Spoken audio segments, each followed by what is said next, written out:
Birmingham, Ala. The Senate election in Alabama on Tuesday is not just about the choice between Doug Jones and Roy Moore. It's also about a voter suppression campaign that may well sway the result of a close race. In 2011, Alabama lawmakers passed a photo ID law, ostensibly to combat voter fraud. But voter impersonation at polling places virtually never happens. The truth is that the lawmakers wanted to keep Black and Latino voters from the ballot box. We know this because they've always been clear about their intentions. A state senator who had tried for over a decade to get the bill into law, told the Huntsville Times that a photo ID law would undermine Alabama's Black power structure.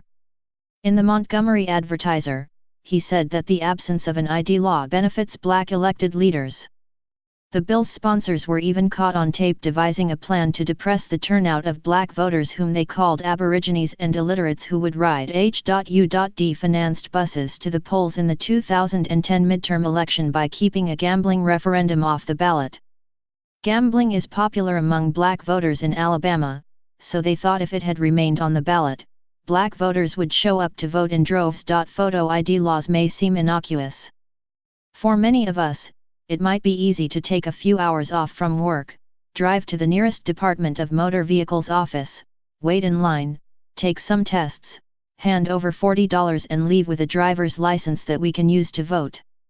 But this requires resources that many rural, low-income people around the country simply do not have. I work with poor, Black Alabamians.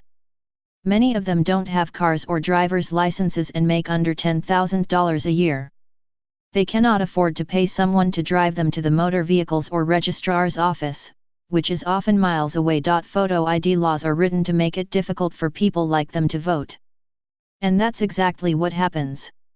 A study by Zoltan Hajanel, a political scientist at the University of California, San Diego, comparing the 2012 and 2016 presidential elections, found that the voter ID law kept Black voters from the polls. After Alabama implemented its strict voter ID law, turnout in its most racially diverse counties declined by almost 5 percentage points, which is even more than the drop in diverse counties in other states. The study controls for numerous factors that might otherwise affect an election: how much money was spent on the races, the state's partisan makeup, changes in electoral laws like early voting and day of registration, and shifts in incentives to vote, like which party controls the state legislature. In Alabama, an estimated 118,000 registered voters do not have a photo ID they can use to vote. Black and Latino voters are nearly twice as likely as white voters to lack such documentation. In other words, Alabama's law is nothing but a naked attempt to suppress the voting rights of people of color. That's why my organization, Greater Birmingham Ministries, with the help of the NAACP Legal Defense Fund, has sued the state to block the photo ID law.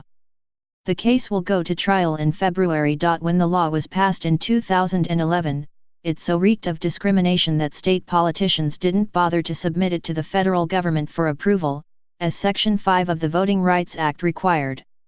For decades, Section 5 had acted as a crucial prophylactic, stopping discriminatory voting laws before any election.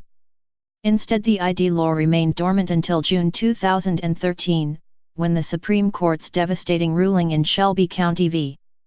Holder suspended Section 5's pre-clearance requirement. Attorney General Jeff Sessions, then a United States Senator, applauded the ruling as good news for the South.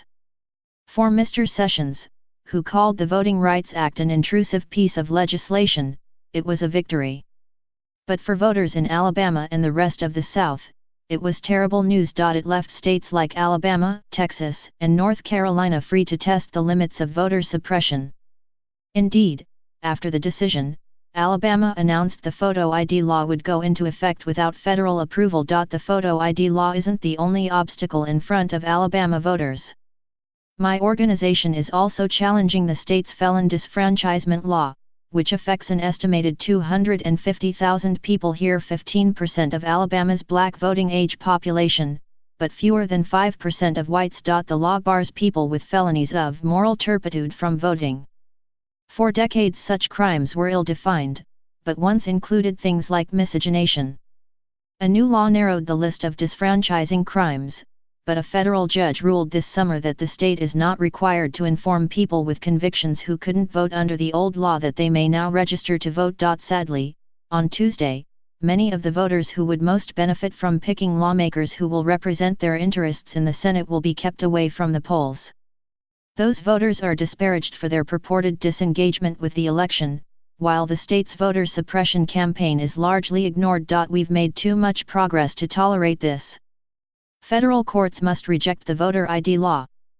Congress needs to restore the Voting Rights Act to its full strength. Nothing less than our democracy is at stake.